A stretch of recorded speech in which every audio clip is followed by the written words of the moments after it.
Welcome back to my YouTube channel. आज का topic हम राहु के विषय में बात करेंगे। राहु राहु एक छाया ग्रह है, एक चंद्रमा की परछाई है जो उत्तरी ध्रुव हम उसे बोल सकते हैं। एक इल्यूज़न पैदा करता है, एक भ्रम पैदा करता है। जब आप कोई वर्क करेंगे तो आपको लग रहा है कि हम सक्सेस हो रहा है, और जैसे ही आप उसके एंड रिज़ल्ट पर पहुँचेंगे तो आपको लगेगा कि नहीं। आप जो भी वर्क करेंगे कंटिन्यूअसली करते जाएंगे और लास्ट में एंड मोमेंट पर वो सक्सेस हो रहा है नहीं हो रहा है कोई फिक्सेशन नहीं है। बाकी ग्रहों का ये है कि चीज़ें कुछ ना कुछ क्लियर होती हैं, लेकिन राहु ही एक ऐसा ग्रह है जो भ्रम पैदा करता है, इल्यूज़न। और आपको लगेगा कि आप सही कर रहे हैं या सही सोच रहे हैं, और यह आपका एक भ्रम होता है, इल्यूज़न होता है। रिज़ल्ट आने पर आपको पता चलता है कि ये उसकी end of the end movement पर स्थिति क्या होगी। राहु शरीर के ऊपर का भाग है, ऊपरी हिस्सा है। श्वर्भानु नामक जो एक दैत्य राक्षस थे, उनकी कथा समुद्र मंथन से जो अमृत निकला था सभी लोग जानते हैं कैसे उनने उस अमृत को पिया, और भगवान विष्णु ने मोहिनी अवतार लेकर उसे अपने चक्र से उनका जो है सिर धड़ से अलग किया। तो जो सिर है वो राहु को रिप्रेजेंट करता है, और केतु कहीं ना कहीं हमारी बॉडी है। तो ये आपने कहानी सुनी होगी। राहु जिस भाव में बैठता है उस घर से रिलेटेड मिलने वाले रिजल्ट में कुछ ना कुछ हिस्सा आपका छीन लेता है। और जिस भी भाव में राहु बैठेगा कुंडली के, वहाँ आप सेटिस्फाइड नहीं होंगे। मतलब कितना भी आप उसमें सक्सेस हो, हमेशा एंडलेस ब्लैक होल जिसे हम बोलेंगे, एंडलेस रिजल्ट की जो एक एम्बिशन होती है, वह राहु का नेचर होता है। क्योंकि वह खुद अधूरा है, सिर है धड़ नहीं है, तो उसका रिजल्ट भी कहीं ना कहीं आपको अधूरा ही मिलेगा और आप सेटिस्फाइड नहीं होंगे। लेकिन कलयुग के समय में जो टेक्निकल वर्ल्ड है या अभी प्रेजेंट में, राहु कलयुग का देवता माना जाता है। ऐसा बोला जाता है कि राहु सेट तो सब सेट। तो इसका स्वभाव एक अधूरा स्वभाव है, चीज़ों से अटैच रहता है, लगाव पैदा करता है, अटैचमेंट देता है, और जीवन में भ्रम, अधूरापन, ये आपको दिखा। तो आज के इस राहु के जो हमारा टॉपिक है, इसका जो डिस्कशन हम कर रहे हैं, उस में हमने एक राहु का जो नेचर होता है उसका डिस्कशन किया। इसकी कुछ दृष्टियाँ होती हैं, पाँचवीं, सातवीं और नौवीं। जिस भी भाव में वह बैठेगा, उसके अलावा भी इन भावों पर आप काउंट करेंगे तो जहाँ पे राहु बैठता है वहाँ से पाँचवीं, सातवीं और नौवीं दृष्टि इनकी पड़ती है, तो उसका इफेक्ट रहता है। इनके कॉम्बिनेशन होते हैं, राहु किस भाव में बैठा है, किस राशि के साथ, उसका नक्षत्र क्या है। तो ये सब चीज़ें बाकी कॉम्बिनेशन बाकी वीडियो में हम डिस्कशन करेंगे। लेकिन आज बेसिक जो रहेगा वो काफ़ी कुछ रिज़ल्ट क्लियर करता है राहु का। तो आप अपनी कुंडली में चेकआउट करें कि आपका राहु कहाँ बैठा है, और इसको रूल्स एंड रेगुलेशन फॉलो नहीं करता, ये अपने रूल्स खुद बनाता है। टेढ़े मेढ़े इसके रास्ते होते हैं, मतलब कहाँ से क्या करना है वो सिर्फ इसी को ही अपने रूल्स एंड रेगुलेशन से चलता है। और जहाँ बैठता है वह चीज़ों, उस भाव से रिलेटेड चीज़ों उसको ज़्यादा चाहिए, मतलब उसकी कोई लिमिट नहीं। जैसा भी मैंने बताया कि एंडलेस रिजल्ट, ब्लैक होल है, कोई लिमिट नहीं है, अनंत उसको चीज़ें चाहिए, हमेशा वह भ्रम में रहेगा। और यह अटैच और डिटैच दोनों करता है। जिन चीज़ों से अटैच करता है उसमें हमेशा डिससेटिस्फाइड आप रहेंगे। इनोवेशन का भी यह एक कारक है, इसको भी रिप्रेजेंट करता है। अटैचमेंट, ऑब्सेशन और अनकंडीशनल जो है इसका वर्क होता है और ऑब्सेशन देता है। तो ये सब चीज़ें राहु की आपको देखने को मिलेंगी। इल्यूज़न, भ्रम, डिससेटिस्फाइड रहता है, और इल्यूज़न के साथ चीज़ों को बांधे रखता है। आपको हाँ भी नहीं करेगा और ना भी नहीं।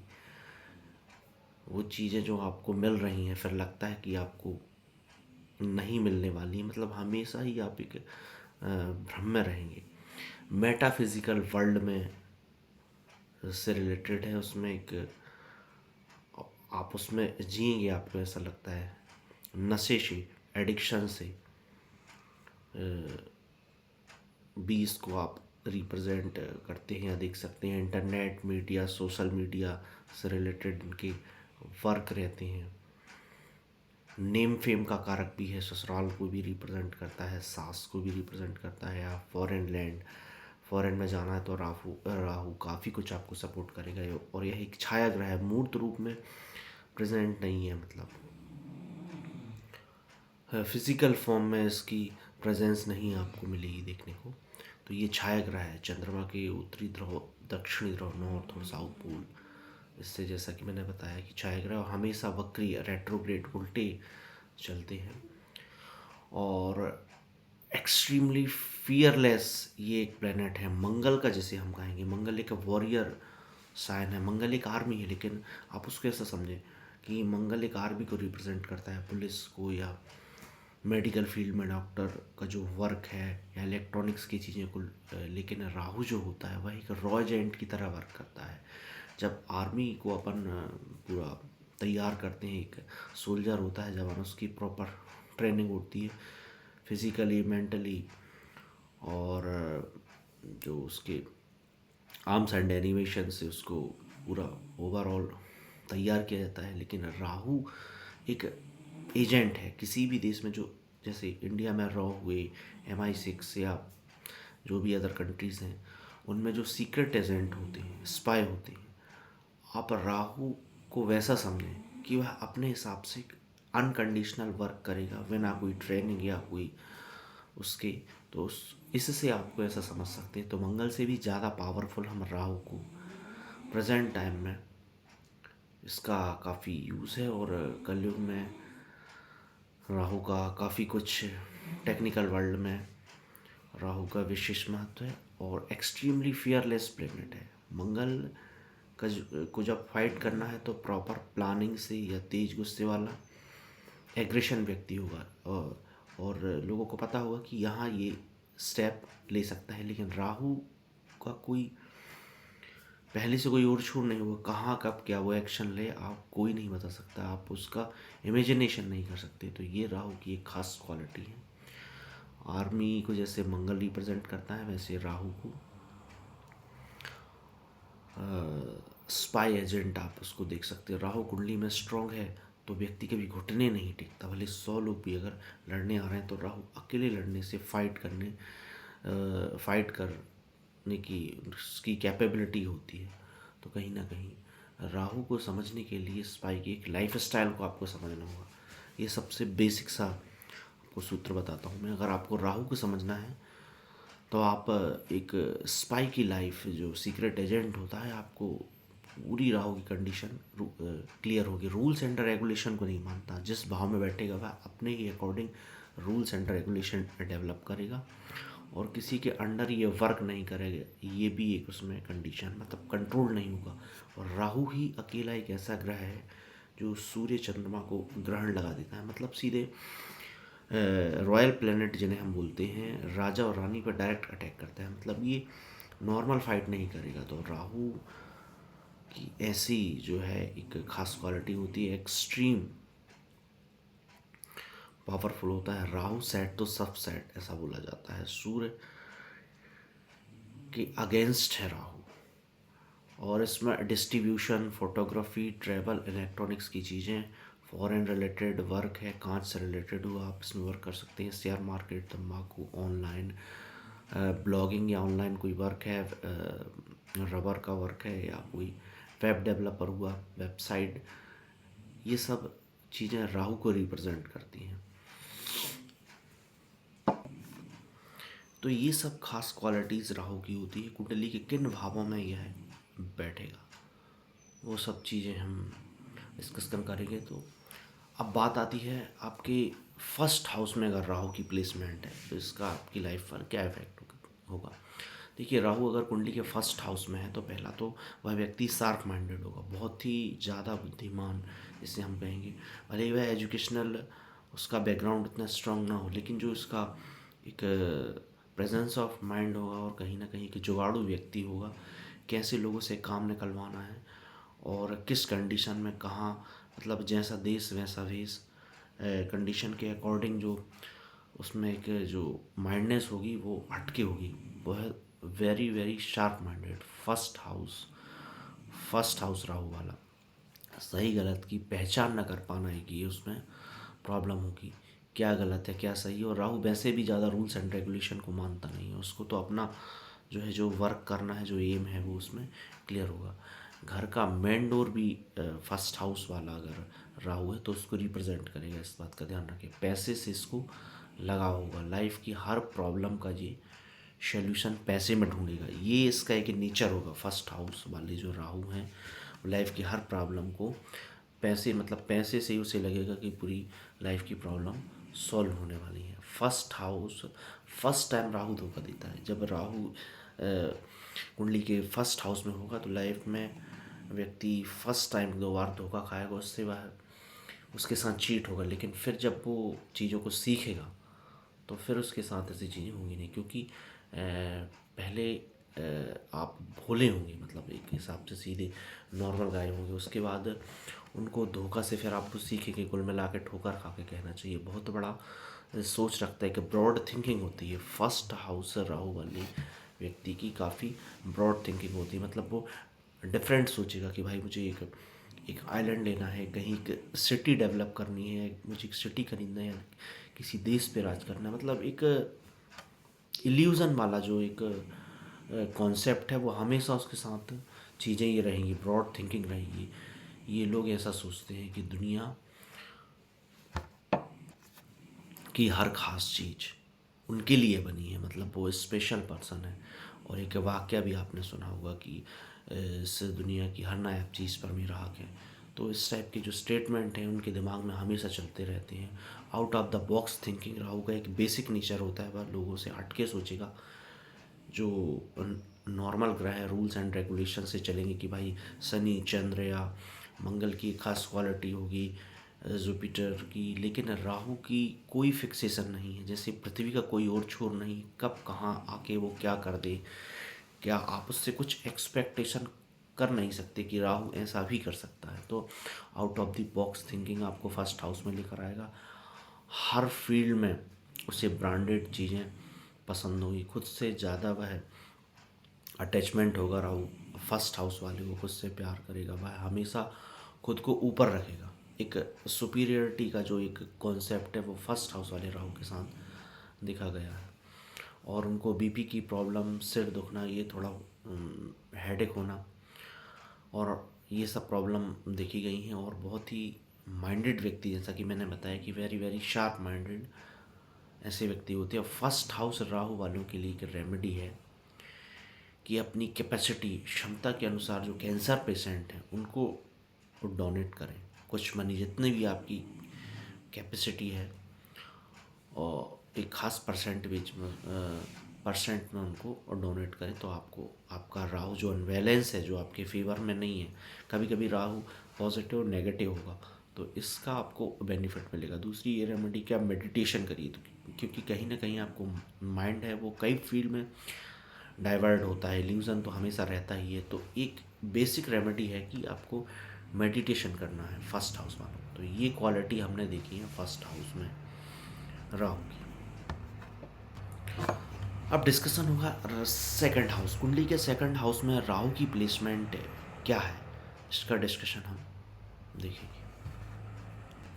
देखिए, सेकंड भाव होता है धन धान्य वाणी कुटुंब का, स्पेशली वाणी और मनी से रिलेटेड वर्क। तो मनी को लेकर अप एंड डाउन्स हमेशा बने रहेंगे, मतलब कभी कम कभी ज़्यादा। और पैसे, राहु पैसे भी देगा, ऐसा नहीं है कि आपको मनी की प्रॉब्लम हमेशा रहे। तो मनी से रिलेटेड अप एंड डाउन्स रहेंगे। अगर राहु पॉजिटिव है तो मनी में सपोर्ट मिलता है, नेगेटिव होने पर फिर उसके कुछ रेमेडीज़ या हम उपाय करते हैं तो फिर मनी में प्रॉब्लम आपको देखने को मिल सकती है। आपकी वाणी एक सबसे best of the best quality है। मार्केटिंग और सेल्स में जो लोग स्पेशल होते हैं, किसी चीज़ों को बेचना, बातूनी होते हैं या बातों से लोगों को अट्रैक्ट करते हैं, कुल मिला के इन्फ्लुएंसर जिन्हें हम बोलते हैं, जैसे कोई चाहे धर्म के क्षेत्र में हो, राजनीति में हो या किसी भी सोशल वर्क में हो, लोगों को अपनी वाणी से, बातों से इन्फ्लुएंस करके उनका माइंड डाइवर्ट करके, या कहना चाहिए कि अपनी बातों से वह लोगों को लुभा के और कोई वर्क निकालना, इनकी वाणी से लोग प्रभावित होते हैं, इन्फ्लुएंस होते हैं, और जिसका प्रभाव पब्लिक पर या कोई पब्लिकली वर्क करता है, जैसे कई नेता भड़काऊ भाषण देते हैं या कोई धर्म क्षेत्र में लोगों की बात मानना धर्मगुरु है, तो वो कहीं ना कहीं राहु, उनकी वाणी इतनी प्रबल होती है, इतनी पावरफुल होती है कि लोग उनको काफ़ी कुछ मानने लगते हैं और वाणी से उनकी प्रभावित होते हैं। तो जैसे इन्फ्लुएंसर हो गए, सेल्समैन, मार्केटिंग, ये सब फील्ड में आपको सक्सेस होना तो सेकंड भाव का राहु स्ट्रांग होना चाहिए, और ये कुंडली में ये योग आप उनके देख सकते हैं। एक बहुत अच्छा वर्ड है सेकंड हाउस वाले राहु के लिए। कुंडली के सेकंड भाव में अगर राहु है तो हम बोलेंगे कि यह वाणी से आपको इन्फ्लुएंस करेगा, मतलब ब्रेन वॉश वर्ड पूरा परफेक्ट बैठता है। व्यक्ति का क्या उद्देश्य है, वह पब्लिक को कैसे इन्फ्लुएंस करके, ब्रेन वॉश करके, कुल मिला के उसका जो एक मोटिवेशनल जो बातें हैं जो इन्फ्लुएंस करेंगी, लोगों को कुछ करने के लिए प्रेरित करेगी। तो वाणी का प्रभाव यहाँ काफ़ी कुछ देखा गया है। मैं पहले ही बताया, जैसे कोई सेल्समैन, मार्केटिंग, धर्मगुरु या राजनेता टाइप का व्यक्ति हुआ, कोई मोटिवेशनल स्पीकर या सोशल वर्क करने वाला, और वह पब्लिक को कैसे अपनी वाणी से कनेक्ट करके कोई वर्क कराना है, तो ये सेकंड हाउस राहु वालों के लिए बेस्ट है। अब रेमेडी है, आपको झूठ नहीं बोलना है, पहली चीज़ स्मोकिंग नहीं करना है, किसी भी प्रकार का एडिक्शंस, नशे से रिलेटेड चीज़ें, गलत एडवाइस नहीं देना है, क्योंकि वाणी आपकी प्रभावशाली होगी, लोग आपकी बातों को मानेंगे, समझेंगे, इन्फ्लुएंस होंगे। देवी देवताओं को प्रे करना है, स्पेशली जो एग्रेशन वाले हैं, जैसे माँ काली, भैरव की उपासना, या हनुमान जी जो होते हैं बजरंगबली, उनकी उपासना आप कर सकते हैं। तो सेकंड हाउस में राहु वालों की ये क्वालिटी है। फैमिली या कुटुंब वालों से उतनी ना बनना, क्योंकि इनकी जो थिंकिंग है वो आउट ऑफ द बॉक्स होगी, तो कहीं ना कहीं ये कन्फ्लिक्ट आप उसमें देख सकते हैं। तो वाणी और मनी से रिलेटेड जो वर्क है वो राहु सेकंड हाउस वालों के लिए बेस्ट है। अब हम डिस्कस करेंगे थर्ड हाउस। तीसरे भाव में राहु की प्लेसमेंट अगर है, क्योंकि थर्ड भाव जो होता है भाई बहन, आयु, पराक्रम, जो हमारे सिबलिंग्स हैं उनको रिप्रेजेंट करता है, कहीं ना कहीं सबकॉन्शियस ब्रेन को, कम्युनिकेशन को भी ये रिप्रेजेंट करता है। तो थर्ड हाउस वाले जो राहु वाले व्यक्ति होते हैं वो सोशल मीडिया इन्फ्लुएंस से चीज़ों को अच्छे से मैनेज कर सकते हैं, और ये बहुत ही फास्ट वर्क करते हैं, क्योंकि हार्ड वर्किंग का हाउस होता है।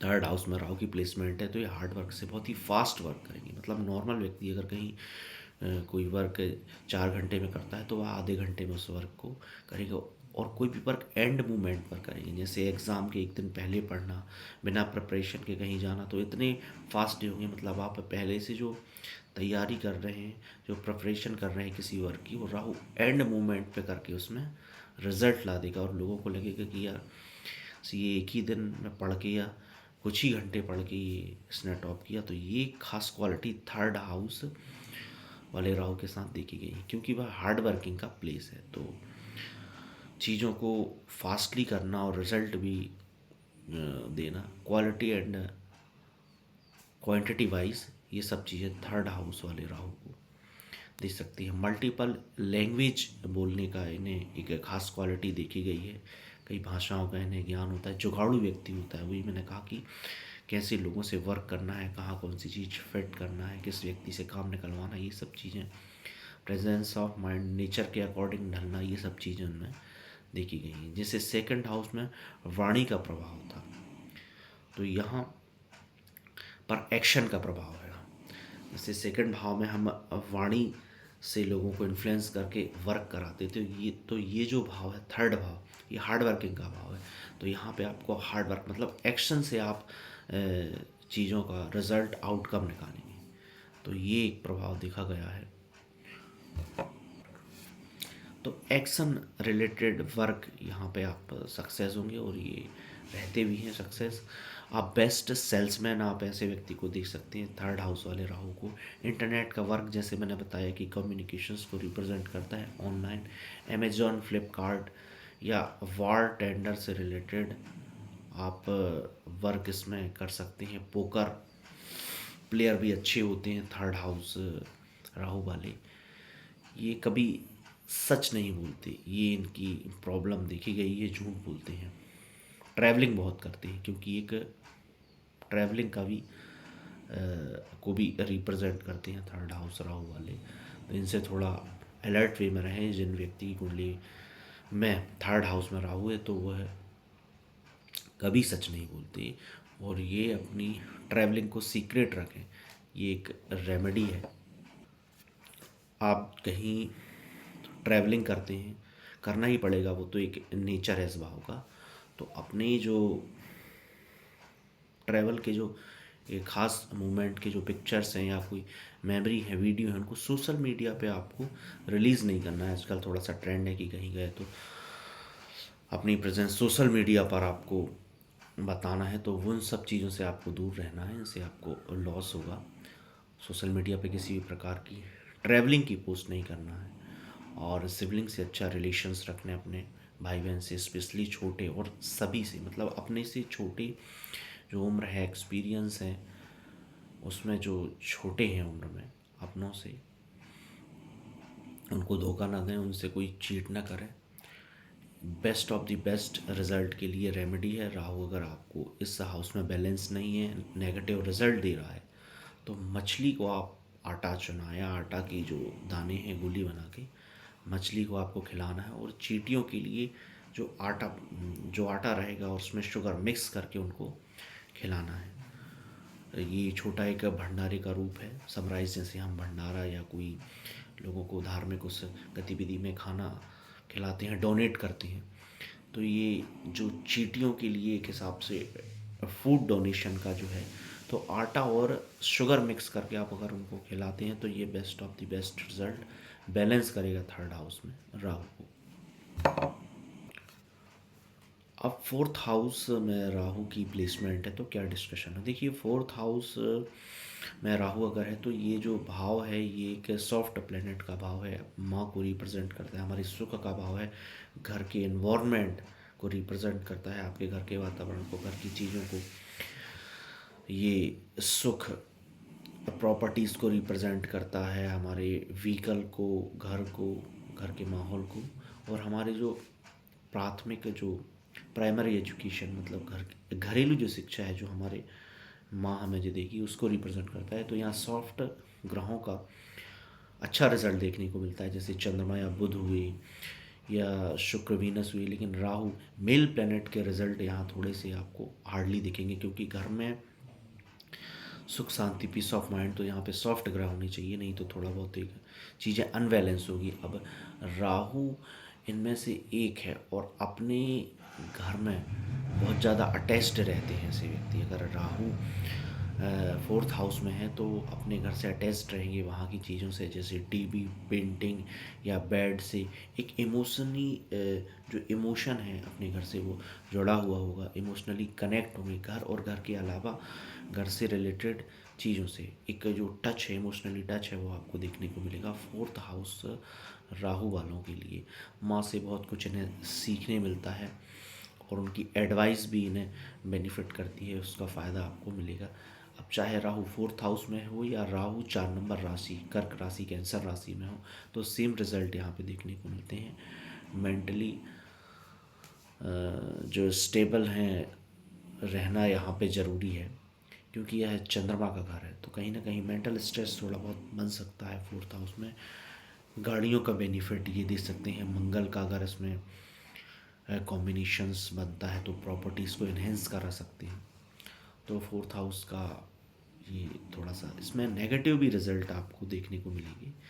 क्या है, जैसा कि मैंने बताया कि फोर्थ हाउस आपके पीस ऑफ माइंड, एक सुख भाव होता है, चौथा भाव, और यहाँ पे मेल प्लेनेट हार्ड वर्क या उनका जो एक नेचर होता है कुछ ना कुछ वर्क करने का। जैसे राहु है, वो शांत नहीं बैठेगा तो कुछ ना कुछ करेगा। तो हमें अपनी एनर्जी को बैलेंस करना है, उसको पॉजिटिव वे में लाना है। जो तो माइंड है, जो एक एनर्जी है, उसको अपने घर को कैसे पीस ऑफ माइंड रखें, घर की चीज़ों को बैलेंस करें।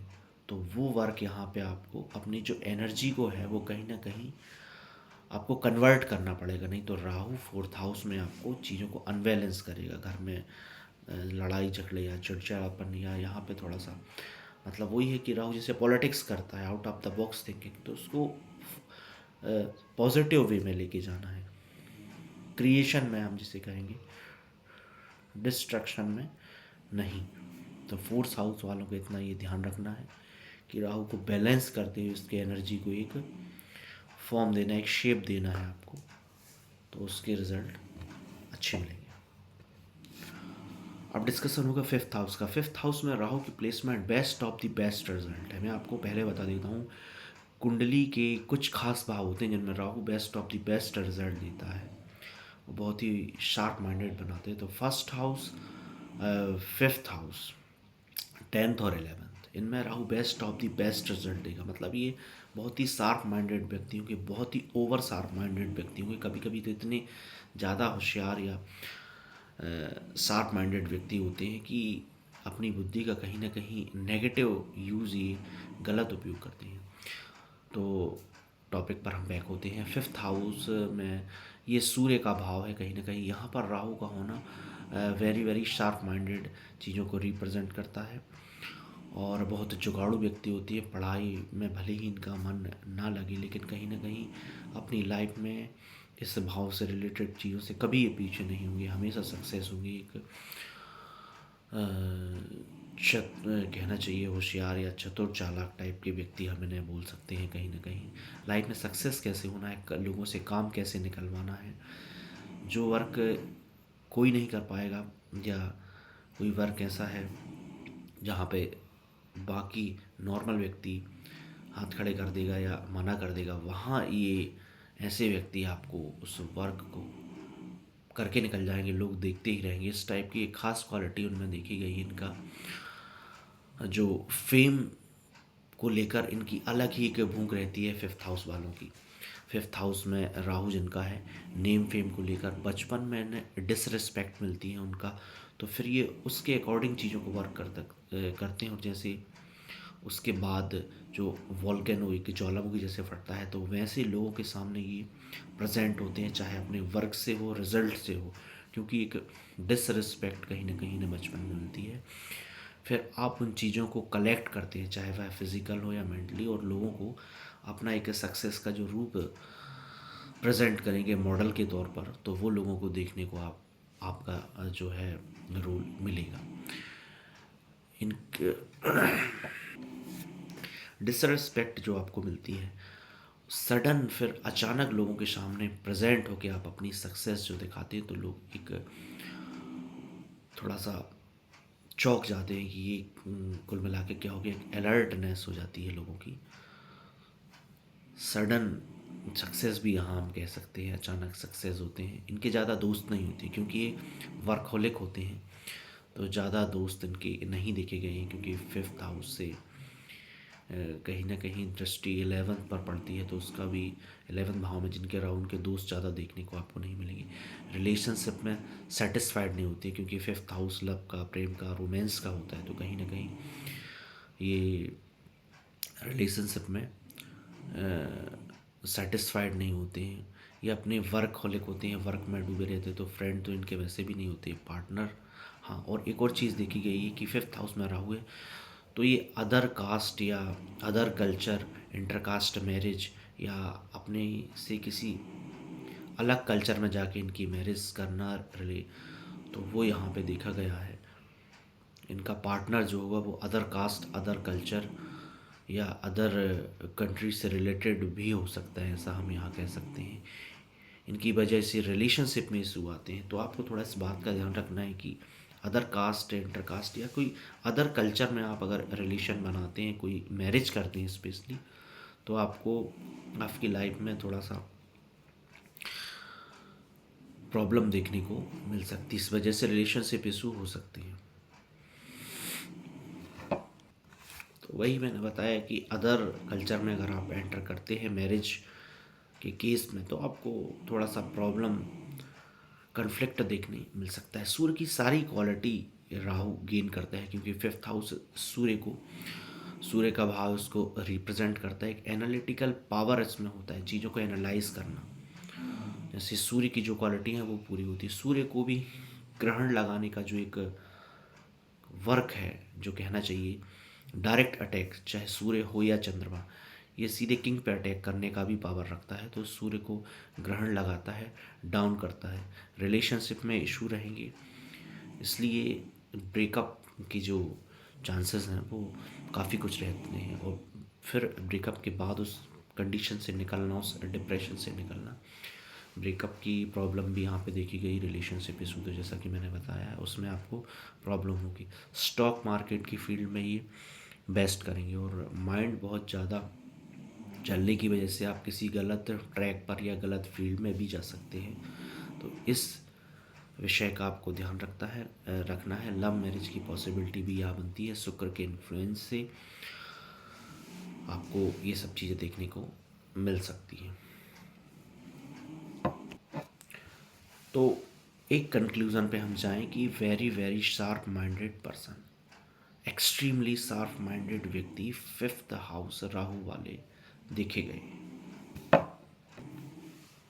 उसके बाद जो डिस्कशन होगा वो 6th हाउस, छठे भाव में राहु की प्लेसमेंट अगर है तो क्या है।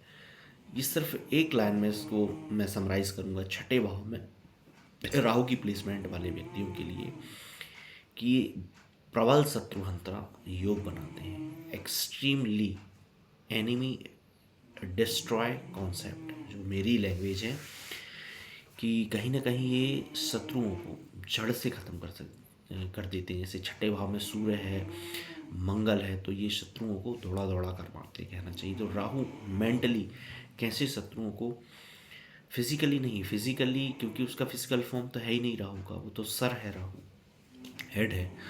तो अपनी कहना चाहिए वॉर कॉन्सेप्ट से या फाइट कॉन्सेप्ट से माइंडली कैसे उनको शत्रु जो हमारे हैं, एनिमी है, डिस्ट्रॉय करना है, न्यूट्रल करना है। लेकिन एक शर्त होती है राहु की, आपको फिजिकली किसी से फाइट नहीं करना है, तब राहु फिर आपको इसमें साथ देगा। तो छठे भाव में राहु की प्रेजेंस आपके लिए प्रबल शत्रुहंता योग बनाती है।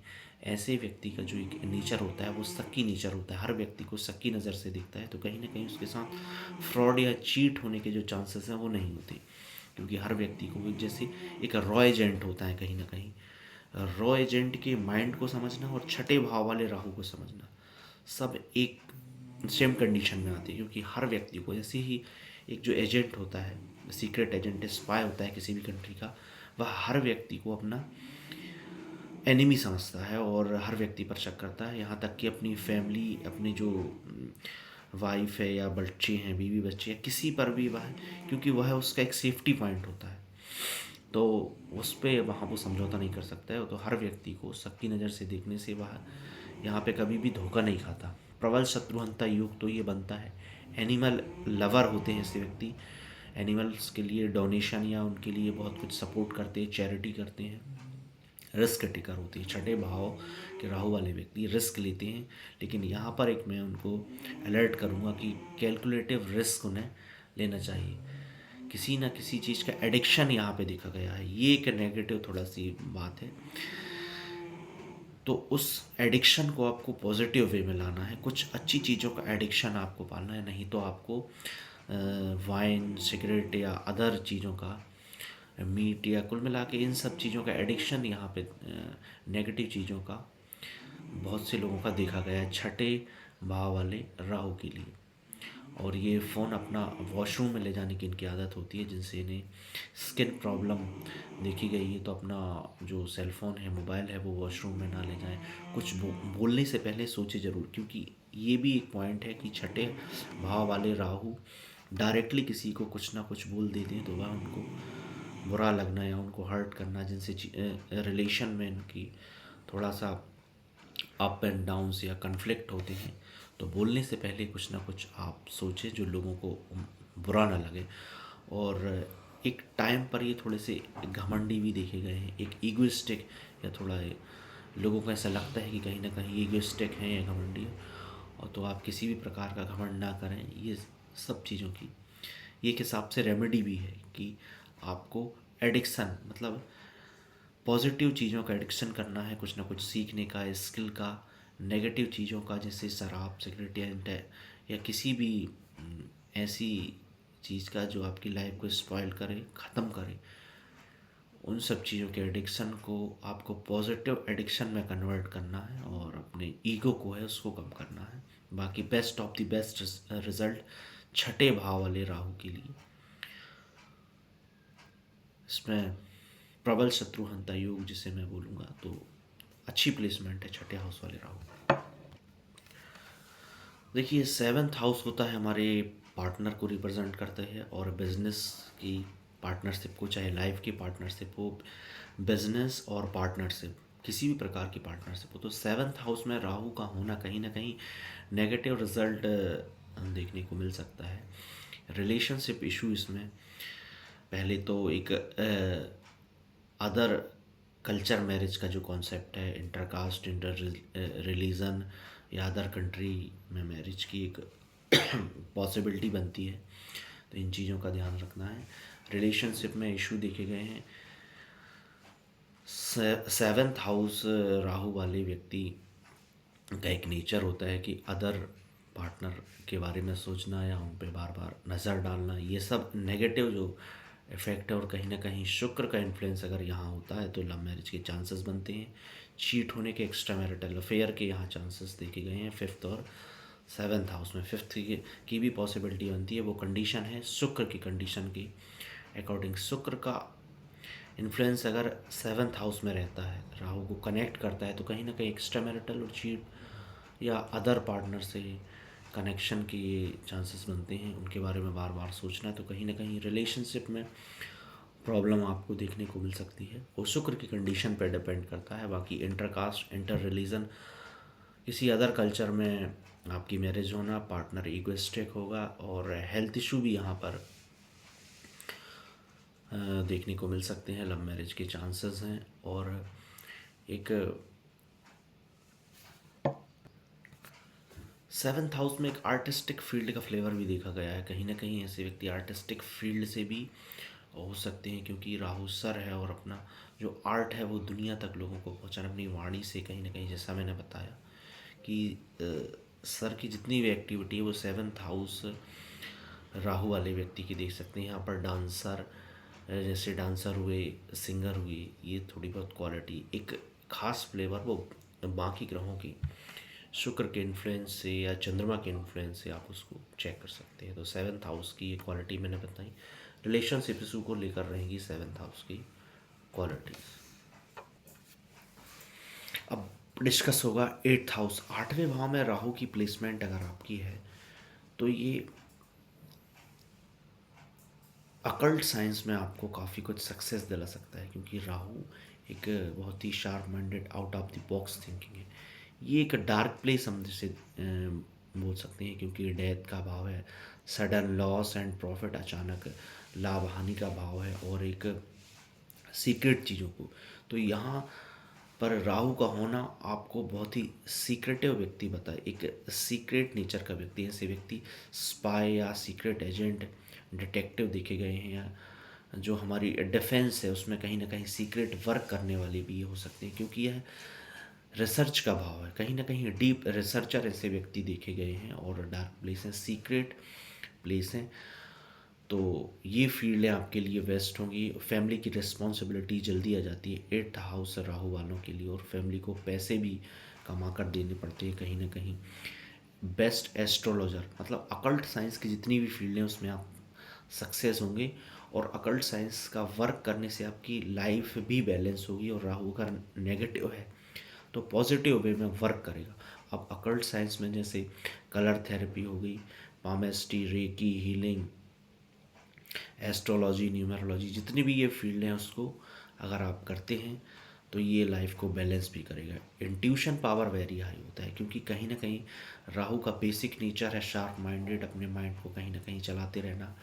माइंड मतलब राहु वाला व्यक्ति कभी शांत नहीं बैठता। राहु का इन्फ्लुएंस अगर कुंडली में एट्थ भाव में रिसर्च का भाव है, सीक्रेटली भाव है, तो सीक्रेटली चीज़ों का रिसर्च करना, मतलब किसी व्यक्ति का डेटा अगर आपको चाहिए, कुछ रिसर्च या कुछ पूछना है, वही मैंने बताया ना, स्पाई वाला जो एक नेचर है सीक्रेट एजेंट का, वो एट्थ हाउस वाले राहु के व्यक्ति में आप देख सकते हैं।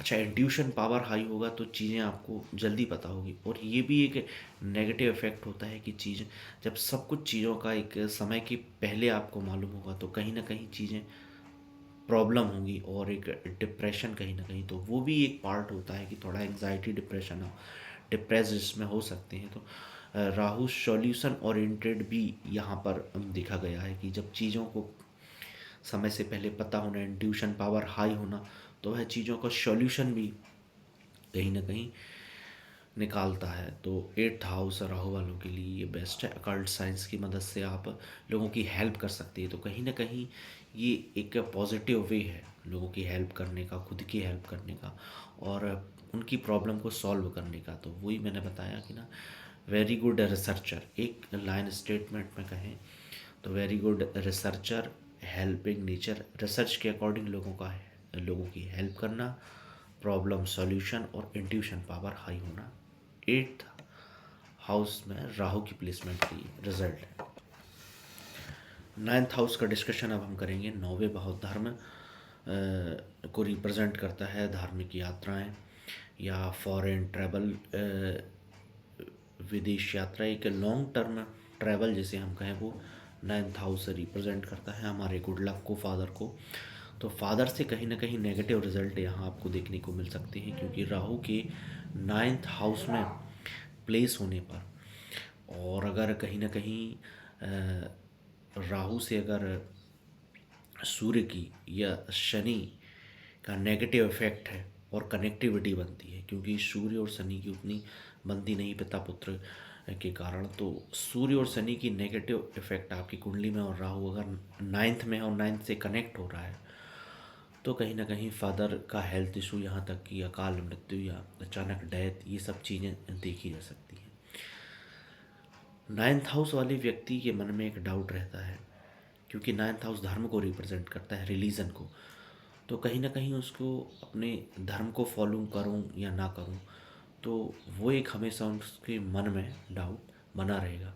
और यहाँ पर मैं एक बहुत ही बेस्ट रेमेडी आपको देता हूँ, बहुत ईजी वे में, कि आपको धर्म के अकॉर्डिंग, धर्मानुसार जैसे हम कहें, रिलीजन के अकॉर्डिंग अगर आप चलते हैं तो आप उसमें अपनी लाइफ में सक्सेस होंगे। 9th भाव से रिलेटेड जो वर्क है, ये एक बहुत अच्छी रेमेडी है और लॉन्ग टर्म ट्रैवल यात्रा को ये दिखाता है। स्पेशली फॉरेन ट्रैवल, फॉरेन में सेटलमेंट अगर होना है, विदेश यात्रा आपको करनी है, तो 9th हाउस राहु वाले उसको सपोर्ट करता है। फॉरेन ट्रैवल में सक्सेस दिलाते हैं, विदेश में सेटल होना है, यहाँ तक कि विदेश से पैसे अगर आपको कमानी है, विदेश में सेटल होने का प्रबल योग ये 9th हाउस राहु वाले बताता है। ये बहुत ज़्यादा प्रैक्टिकल होती है, इसलिए धर्म में ये विश्वास ज़्यादा नहीं करते और अपनी लाइफ में कहीं ना कहीं सक्सेस होते हैं। तो अपने रिलीजन या धर्म पर डाउट अगर ये करते हैं, तो कहीं ना कहीं इनको उसके नेगेटिव रिजल्ट रहेंगे। ये भ्रम हमेशा रहेगा, तो ये अपने धर्म को फॉलो करें, इसके पॉजिटिव रिजल्ट आपको देखने को मिलेंगे। लाइफ में सक्सेस होना है तो आपको अपने रिलीजन में बिलीव करना ज़रूरी है। एक और ये आप उसमें देख सकते हैं, जैसे 9th हाउस में शनि वाले जो धर्म से कन्वर्ट होते हैं या कन्वर्ज़न की प्रॉब्लम इनमें देखी गई, तो कहीं ना कहीं शनि के इन्फ्लुएंस से ये कन्वर्ज़न की तरफ भी जा सकते हैं। तो इन चीज़ों का आपको ध्यान रखना है। इसलिए ये धर्म में इनका इन्वॉल्वमेंट होना बहुत ज़रूरी है, नेसेसिटी है। आपकी लाइफ में आपकी जो वाइफ है वो पुअर देखी जाएगी, मतलब थोड़ा उनका बैकग्राउंड गरीब, या कहना चाहिए पुअर हो सकता है। 9th हाउस वाले जिनकी कुंडली में राहु है, गरीब फैमिली से उनका जो बैकग्राउंड है, फैमिली में मनी प्रॉब्लम बनी रहती है थोड़ा बहुत। 9th हाउस में जिनके राहु हैं वो आप देखें, मेडिकल प्रॉब्लम रहेगी, तनाव की स्थिति बनी रहेगी, बच्चों को लेकर आपके मन में कहीं ना कहीं एक टेंशन, स्ट्रेस ही ये रहेगा। और बाकी एक लाइन में इसको समरी करें तो this position is a very sensitive. 9th house में राहु का होना एक सेंसिटिव कंडीशन है। तो ये चीज़ों को जब तक आप समराइज़ नहीं करेंगे, स्पेशली धर्म से, रिलीजन से, तब तक आप इसको इस भाव को बैलेंस नहीं करेंगे। इसके बाद डिस्कशन करेंगे 10th हाउस, 10वें भाव में अगर राहु की प्लेसमेंट है तो जैसे यहाँ पे सनी रिजल्ट देता है, सूर्य रिजल्ट देंगे, सन, मार्स, तो ऐसे ही top and the top result Rahu देगा।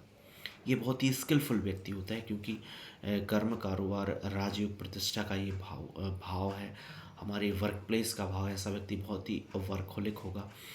और राहु की जो एक नेचर है वो पहले मैं आपको बता चुका हूँ, और उस नेचर को आपको वर्क प्लेस पे रखना है। वेरी शार्प माइंडेड कहना चाहिए कि कंडीशन के अकॉर्डिंग ढलना और लोगों से कैसे काम निकलवाना है। तो वो 10th हाउस में राहु परफेक्ट वर्क करता है, जैसे शनिदेव वर्क करते हैं।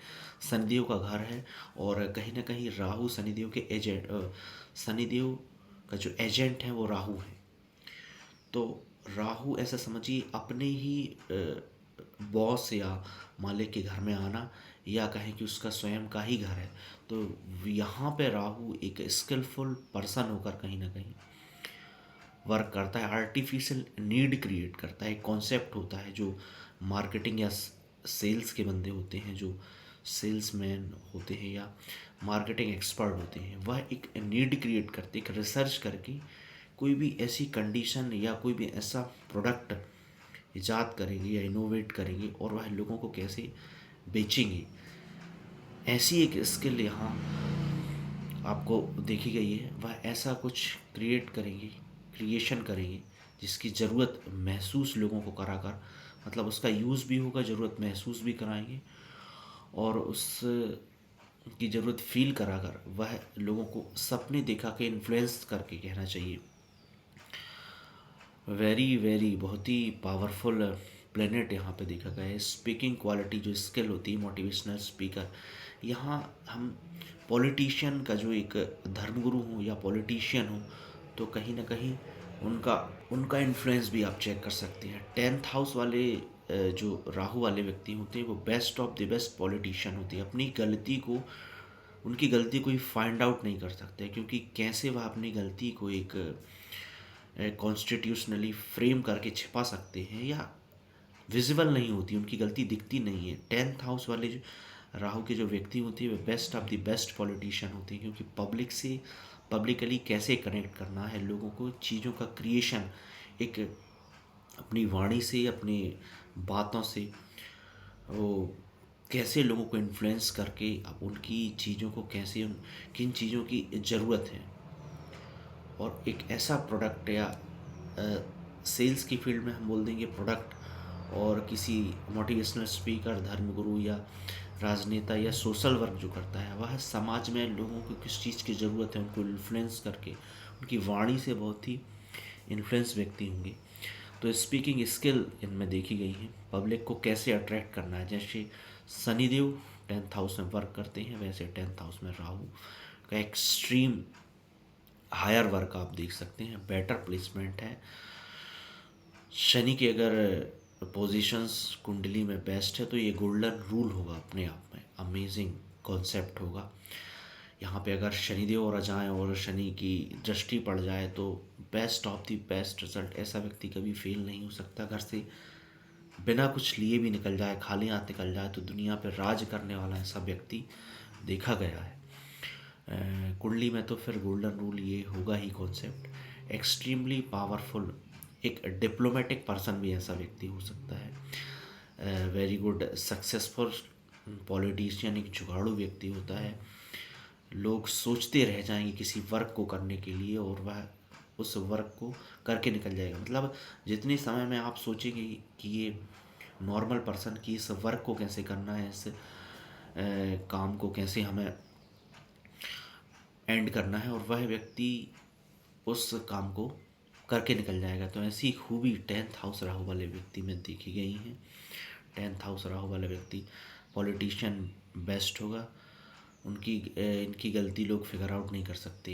बेस्ट नेता होगा, गजब का माइंडेड नेता या व्यक्ति होगा, और इनकी गलती दिखती नहीं है। करियर में बहुत ऊंचा जाते हैं, फील्ड कोई भी हो नेम फेम देगा ultimately, extremely name fame, limitless, इसकी कोई लिमिट नहीं। वो 10th हाउस वाले राहु के साथ आप देख सकते हैं।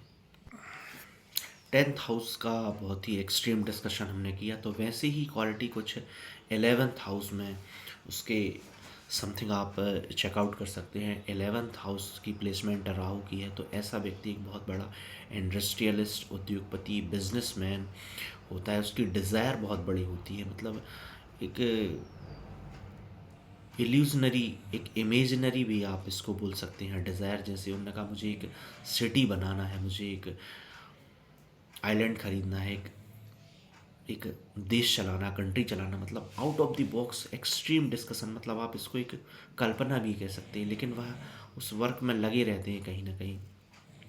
इलॉन मस्क टाइप के ये ऐसे पर्सन आप देख सकते हैं। Rahu first house, 5th, 10th, 11th में, जैसा मैंने बताया ना, एक्सट्रीमली बिग डिज़ायर इनकी होती है, मुझे कुछ अलग हटके करना है, आउटस्टैंडिंग ये वर्क करते हैं। अदर कास्ट, अदर कल्चर या अदर कंट्री, अदर रिलीजन के इनकी फ्रेंड देखे गए हैं। मतलब ये एक दोस्तों का भाव होता है, तो हेल्प भी उनको ऐसे ही व्यक्ति से मिलती है। मतलब उनके जो फ्रेंड होंगे वो किसी अदर कंट्री या अदर कल्चर से रिलेटेड होंगे, अदर कास्ट के होंगे, उनसे ही इनको हेल्प मिलेगी, अदर रिलीजन, अदर कंट्री से, और काफ़ी कुछ हेल्पफुल होंगे और सभी की हेल्प भी मिलती है ऐसे व्यक्ति को। लेकिन आपको ज़्यादा हेल्प अगर किसी के लेना है तो उसके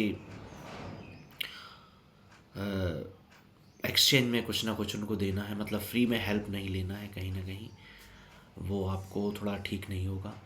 बदले में कुछ ना कुछ रिटर्न आपको ऐसे लोगों को देना चाहिए। आपको आपकी हेल्प जो है, काफ़ी कुछ लोगों से आपको हेल्प मिलती है। ऐसे लोग घमंडी देखे गए हैं क्योंकि इतना ज़्यादा अचीवमेंट करते हैं, तो कहीं ना कहीं अदर व्यक्तियों को ये ईगोइस्टिक लग सकते हैं। इनकी रेमेडी होती है 11th हाउस में अगर पॉजिटिव रिजल्ट नहीं मिल रहे हैं, अनबैलेंस हैं, तो कैंसर पेशेंट को डोनेट करें, या फिजिकली जो डिसेबल हैं, अपंग हैं, अपाहिज हैं, उनको ये रेगुलर डोनेशन दें। 11th हाउस राहु वाले की क्वालिटी होती है कि वेरी कैलकुलेटिव पर्सन, हर डिसीज़न ये बड़े सोच समझ के लेते हैं, कि प्लानिंग, एक फ्रेमवर्क करते हैं। जैसे किसी कंपनी के ओनर होंगे या कोई ऑर्गेनाइजेशन चला रहे हैं, तो उसमें हर एक चीज़, profit and loss, balance sheet check करना और उसका पूरा एक जो फ्रेम है उसको ब्रीफली चेक करना, तो बहुत ही कैलकुलेटिव पर्सन होते हैं। गलती के चांसेस यहाँ से होते नहीं हैं, और कितना रिस्क लेना है, कितना एंड मोमेंट पे बैक होना है, फिर कहाँ फाइट करना है, तो चीज़ें बेस्ट तरीके से ये रिस्क ले सकती हैं। सेलिंग को लेकर या कोई स्पेशल टारगेट है उसमें बहुत ही अच्छा अचीवमेंट करते हैं और रिस्क टेकिंग होती हैं। इनको सब कुछ पता होता है उन चीज़ों के बारे में। ऑनलाइन फ्रॉड के चांसेस उनके साथ ज़्यादा होते हैं, तो ऑनलाइन ट्रांजैक्शन से पहले थोड़ा चीज़ों को चेकआउट कर लें। ये मैं अलर्ट कर देता हूँ 11वें हाउस राहु वाले व्यक्ति के साथ। अंतिम भाव, लास्ट भाव, 12वें भाव की चर्चा हम कहेंगे। मोक्ष का भाव होता है, व्यय का भाव, हॉस्पिटल, जेल भी यहाँ से हम चेकआउट कर सकते हैं।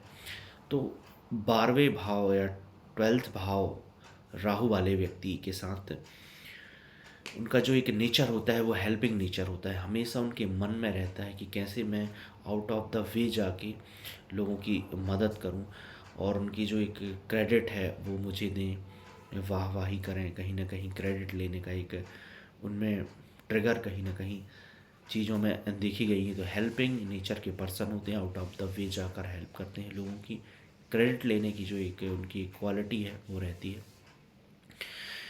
करियर में अच्छा सेटलमेंट, अगर फॉरेन शिफ्ट होते हैं, फॉरेन सेटलमेंट में इनका करियर बेस्ट होगा। कहीं ना कहीं फॉरेन के लिए बहुत ही अच्छा भाव है। विदेश का भाव भी, 12वां भाव विदेश को, फॉरेन को रिप्रेजेंट करता है। तो यहाँ मंगल का होना, राहु का होना, सूर्य, गुरु, ये अपने आप में बेस्ट प्लेसमेंट है। तो राहु अगर यहाँ है तो करियर में आप सक्सेस होंगे, फॉरेन सेटलमेंट होंगे। अब एक स्पेशल कुछ हटके चीज़ें हैं।